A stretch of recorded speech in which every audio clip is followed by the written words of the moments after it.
Estamos de vuelta y como se lo anunciábamos antes de irnos al corte, se encuentra aquí el senador Alejandro Armenta, con quien estaremos platicando, entre otras cosas, del presupuesto de egresos de la Federación para el año 2024. Y antes que otra cosa, bueno, senador, muchas gracias por estar aquí, porque además entiendo que llegar a nuestras instalaciones ahorita con las obras de constituyentes no estaría tan fácil. Gracias, Daniel, gracias a toda tu audiencia de La Octava, a todo tu equipo de producción, a tu audiencia. A mí me da mucho gusto saludarles y poder compartir con ustedes que estamos en la fase de presentación del paquete económico, tanto en senadores como en diputados.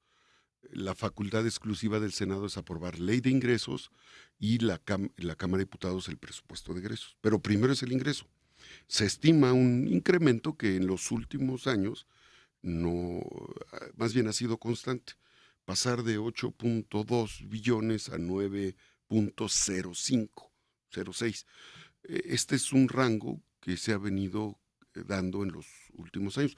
Tuve la oportunidad de ser los primeros 4 años presidente de la Comisión de Hacienda del Senado, después presidente del Senado.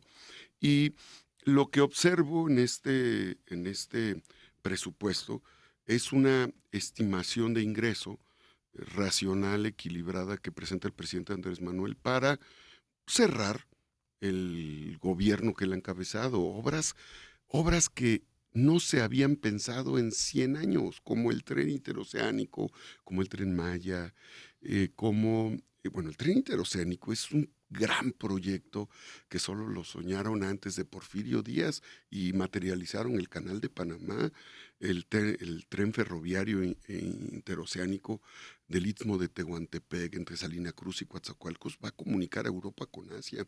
A Puebla, que es el estado que representó,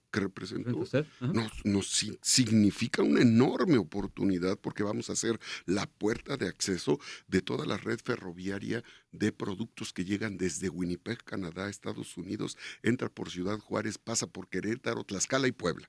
Ahora, déjame, senador, centrarnos también un poquito en las críticas para que tú nos las puedas aclarar. A ver, Claro. una de las críticas que se ha hecho al presupuesto de egresos es justamente el tema de la deuda. Y la deuda como tal no tiene que ser mala o buena per se, sino la forma en que será utilizada esta deuda. Si hablamos de que la deuda que se va a incrementar y que los analistas dicen se ha incrementado como desde el 98 no ocurría, y esta deuda va a ser utilizada para obras como las que mencionas, ¿no? El tren interoceánico, el tren Maya y obras que generarán desarrollo, pues pareciera que la deuda es buena. Pero hay quienes dicen que no, que la deuda se va a incrementar para destinarla a programas sociales y ahí de repente parece que ya no es tan positiva la deuda. ¿Cuál es la realidad desde tu punto de vista y qué decirle a quienes pues justamente han criticado esta parte? Yo le diría a tu audiencia que hay que analizar las cosas en el contexto mundial. Hace un año, cuando estaba terminando el COVID, hace año y medio, los organismos financieros internacionales llegaron con los países como México, países sudamericanos, europeos, a ofrecer billones de dólares, billones, para hacer rescates a las empresas que habían generado una afectación por la crisis del COVID que desactivó toda la economía del mundo, la paralizó. El presidente decidió, en lugar de hacer los rescates financieros de los gobiernos anteriores, invertir en la persona, en el ciudadano, en el micro pequeño empresario, y logramos, incluso en este año, el Coneval, el INEGI, ha dado muestras de lo que no había pasado desde los gobiernos de Miguel de la Madrid, La antes disminución de de la pobreza. Porfirio, antes de José López Portillo, con la inflación, la hiperinflación, no se había dado una fase de recuperación y de disminución de la desigualdad social como hoy con el presidente Andrés Manuel. Ahí están los datos. Entonces, ¿qué significa esto? Países europeos como España, como Grecia, países como Estados Unidos incluso, hicieron que su deuda creciera mayor al Producto Interno Bruto de sus países y hoy tienen un gran problema de deuda. Hoy la fortaleza del peso tiene que ver con el manejo equilibrado y racional del ejercicio de esa deuda, de las finanzas públicas, y hoy México se encuentra catalogado como las 5 economías más importantes del mundo a nivel de inversión directa extranjera. No-shoring, que es un mecanismo financiero que establece a los países que pueden ser puntos de referencia para el ingreso de capitales entre la economía de China y la economía de Estados Unidos, se convierte México en un punto de referencia. Si es que comento esto porque la economía de México está mejor que en cualquier momento. Solo podría decirles que en los últimos 40 años el poder adquisitivo del salario, el incremento del salario nos había dado. Han pasado 50 años que México no construía o no tenía 2 refinerías, 2 Bocas Y la que se compró en y Estados la de Unidos. Estados Unidos. Son Yo- temas que de qué le sirvió el boom petrolero al presidente Fox y al presidente Calderón si nunca pudieron lograr la soberanía energética. Nosotros estamos a un paso de lograr la soberanía energética. Cuando el manejo de tu deuda se da para esos usos, para actividades productivas, eso es muy Sí, importante para nuestro es lo que país. yo decía en la Claro. pregunta, ¿no? Aquí lo que quiero aterrizar es, finalmente, este incremento que Hacienda reconoce en su comunicado, un 5.2 puntos porcentuales del PIB va a ser la deuda. Insisto, no por default es mala. Más bien, ¿en qué se va a utilizar? Ustedes que van a estar viendo justamente este tema. Sí, es eso, y sin duda, qué importante es que tengamos una inversión social y que tengamos una inversión en infraestructura. Hacer el Como equilibrada, ¿no? Claro. Este, Bueno, es que a ver, para los que están acostumbrados al saqueo del presupuesto, cuando se tenía que hacer el rescate bancario, era para salvar al país, ¿no? Salvar al país era salvar a los bancos y a las grandes empresas constructoras extranjeras. Pero entonces, cuando se quiere invertir en el joven que no tiene recursos para estudiar, cuando se quiere invertir en el adulto mayor que necesita ingresos para terminar su ciclo de vida, ahí es populismo. O sea, ¿cuál es el criterio entonces de la política social y cuál es el criterio del desarrollo? El crecimiento, yo soy administrador público sí, con sí. doctorado. eh, ¿Cuál es el criterio del desarrollo? ¿Cuál es la diferencia entre crecimiento y desarrollo? El crecimiento te puede reflejar un poder adquisitivo o un nivel de ingreso, una balanza comercial superavitaria o deficitaria, una población económicamente activa, un nivel de ingreso, pero te puede hablar de una concentración de la riqueza. Cuando en un país tienes un gobierno que tiene una actitud inclusiva, que es aprovechar las tecnologías, el desarrollo de nuestras potencialidades, como lo hemos visto con el presidente Andrés Manuel López Obrador, los gobiernos promueven la distribución de la riqueza. Y la distribución de la riqueza se da cuando eres capaz de aprovechar tus recursos naturales. ¿Qué significaba el que importáramos 500,000 millones de pesos de combustibles, cuando fuimos el cuarto productor de petróleo y hoy somos la 10ª economía productora de petróleo? ¿Por qué se espantan los que promovieron el FOBAPROA y el IPAF? ¿Por qué se espantan cuando se adquirieron después de 50 años 2 refinerías? ¿Por qué se espantan? Si China tiene 170 refinerías, si Estados Unidos tiene 140 refinerías, si Japón, que no tiene una gota de petróleo en el subsuelo, tiene 20 refinerías. El negocio del mundo está en los derivados de la petroquímica y en los derivados de la litioquímica. Por eso rescatamos con el presidente. Yo fui un promotor de rescatar el litio. 31 concesiones mineras de litio estaban el 100% en manos de canadienses, ingleses, españoles, australianos. Una sola empresa mexicana no tenía litio.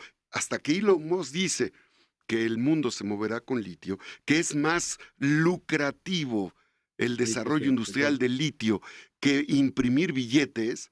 Eso lo dice Elon Musk, el hombre más rico del mundo. Hasta entonces nos damos cuenta que tenemos los yacimientos más grandes de litio. Podríamos pagar 4.5 veces el valor de la deuda externa solo con el litio. Bueno, sí, no tengo las mejores reservas, pero por supuesto que es un activo bien importante. A ver, déjame regresar al tema del presupuesto, senador, porque Claro. dentro de lo que tú has planteado, dentro de tu comunicación, hay una crítica hacia el incremento al poder judicial. Haces tú o presentaste por ahí una gráfica en donde hablas de un incremento y haces una comparación con lo que se le estaría destinando a cada uno de los ministros de la Suprema Corte. No la tengo por aquí ahorita a la mano, pero si no mal recuerdo pasa por ahí de 5 millones, una cosa así. Lo que quiero preguntarte es este cálculo, bueno, cómo sale y cómo le afectaría o le beneficiaría a la gente desde tu punto de vista, porque pues, tú eres el que has estado informando esto. Es 4.5 veces.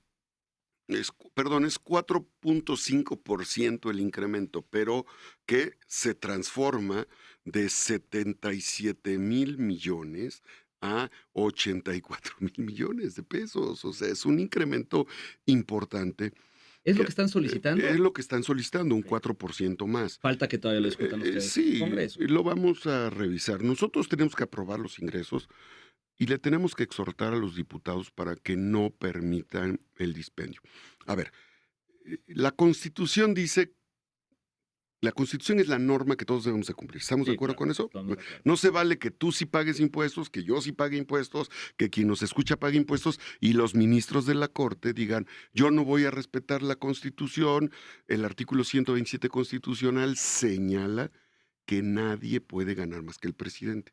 Entonces, resulta que a un ministro de la Corte se le hace poco 130,000 pesos. Se le hace poco.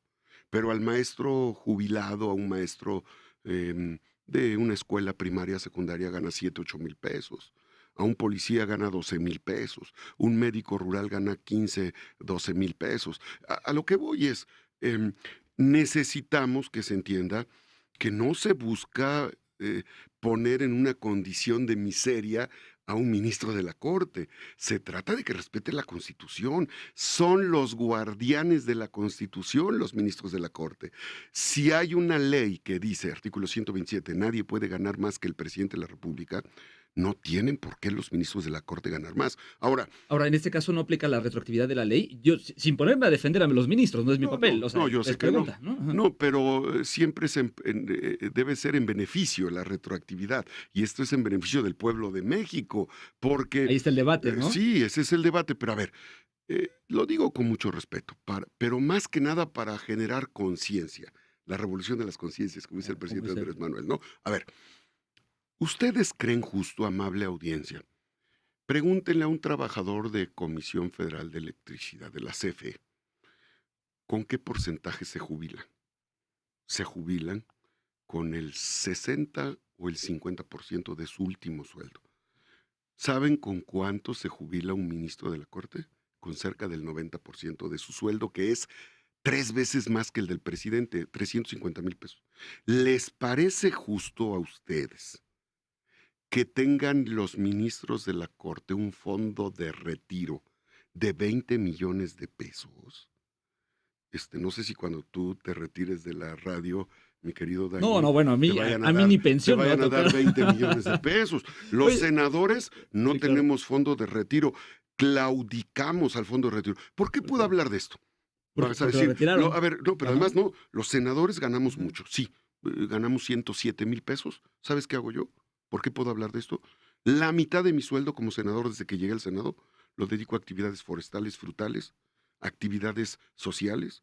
Y cuando era diputado, lo mismo. Cuando he sido funcionario público, lo mismo. La mitad de mi sueldo lo he dedicado a tareas sociales. Entonces, Oye, sí le puedo decir a los ministros y a los magistrados que hagan conciencia. La mitad de la población vive en pobreza y pobreza alimentaria. Apenas tienen para comer. Entonces, no puede haber. Por eso la población votó por Andrés Manuel, nuestro presidente, y por nosotros, para proponer que se acabe el gobierno rico con el pueblo pobre. Oye, senador, a ver, ya me dio un chance de que nos alarguemos un poquito, pero Venga, entonces venga. déjame, Éntrale, plantearte. éntrale. No, algunas preguntas.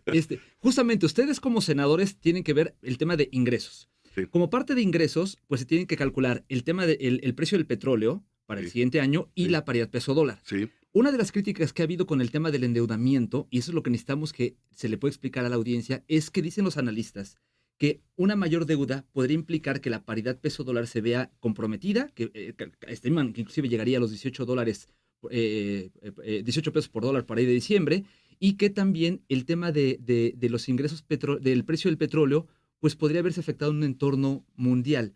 ¿Lo están calculando ustedes así? ¿Cómo lo están viendo ustedes? Está bien, me da un poco de inquietud en gracia de los analistas pro viejo régimen, porque Me gusta el término. Analistas pro viejo régimen. viejo régimen, sí, los digo con mucho respeto, No, claro. porque cuando, bueno, es que seguramente ellos tienen un poco de amnesia, Mm. porque no quieren decirle a la población las devaluaciones que empezaron de manera reiterada con Díaz Ordaz, con Echeverría, con José López Portillos, que se disparó, con Miguel de la Madrid, con Salinas de Gortari, ¿no? Con el propio Ernesto Zedillo. No, bueno, Salinas que hasta tuvo que quitarle 3 pesos, Pues, 3 ceros al peso. Ya se les olvidó estos analistas del neoliberalismo, no, analistas dijimos de qué, Del viejo régimen. del viejo régimen, analistas del viejo régimen, ya se les olvidó que desde Díaz Ordaz a la fecha, desde Díaz Ordaz a la fecha, es la primera vez que estamos terminando un sexenio sin devaluación. Ya se les olvidó, fíjate. Pero qué bueno que haya personas que les podamos recordar a estos eruditos de la ciencia económica que no habíamos visto en 50 años la apreciación del peso frente al dólar. Pues ustedes de plano están desestimando que pueda haber un A ver, boom digamos, no, del a dólar, ver, un si rebote. pasa de- Un rebote extremo, por Si supuesto, pasa ¿no? de 17 a 18, cuando llegó el presidente estaba en 19, en 20. No, y llegó a estar en 24. Ah, bueno, entonces, quiere decir esto. Bueno, ¿no se acuerdan cuando algunos jeques de la economía de nuestro país dijeron que la llegada del presidente Andrés Manuel iba a significar que en los primeros 2 años el dólar llegaría a 28 pesos por dólar? Sí, pasó? sí. ¿Qué pasó? ¿Dónde están? No, bueno, hasta salieron a comprar dólares. Y son los mismos que dijeron que nunca iban a construir una refinería, y son los mismos que le aplaudieron la refinería que solo quedó en una bardita de que estamos pagando los mexicanos en 10,000 millones de pesos en Tula, Hidalgo. Esa es la obra de Fox y de Calderón. Una barda que estamos pagando por APPs y PPs. ¿Qué hacían los gobiernos del PAN, principalmente en el 2016, 2012? ¿Qué hacían? Cotizaban en la ley de ingresos, fíjate, cotizaban el precio del barril a la baja. Si el precio sabían ellos que iba a estar en $100, lo cotizaban en 60 o en 40, ¿no? En 50. Ok. Y tenían un excedente de ingresos petroleros por 40 pesos por barril, 40 dólares por barril. Eso generó ingresos en la época de Fox por 2.5 billones de pesos y en la época de Calderón por otros 2 billones. Que son los que se criticaron que no se repartían, ¿no? Cuando llega un ingreso extraordinario, un excedente petrolero, no entra en el presupuesto de ingresos, en la ley de ingresos, presupuesto de ingresos. Todos los recursos que llegan fuera del son recursos de libre asignación. Y esos presupuestos de libre asignación son lo que crearon el saqueo fiscal, presupuestal y energético de México cuando se crearon las empresas fantasmas y se crearon la facturación que acreditaba obras inexistentes donde se crearon las APPs y las PPs. En Puebla estamos sufriendo la construcción de un museo barroco que debió costar 800 millones y que estamos pagando en 7,000 millones de pesos. Híjole. Por ese tipo de formas de invertir. Es un saqueo brutal, criminal, antipatriótica. Solo los gobernantes que no tienen patria ni matria hacen eso. Perdóname, sí. Oye, tengo que cortar porque tenemos que irnos a corte, pero te agradezco muchísimo que esté. Gracias a ustedes. Invítame para venir, sí. A ver si te autorizan que vuelva yo a venir, porque creo que me... No, por supuesto que sí, la casa está abierta para ti, para toda la gente que quiera venir. Gracias a ustedes. Vamos rápidamente a hacer un corte porque si no nos gana el tiempo, pero ya volvemos en la Octava Noticias.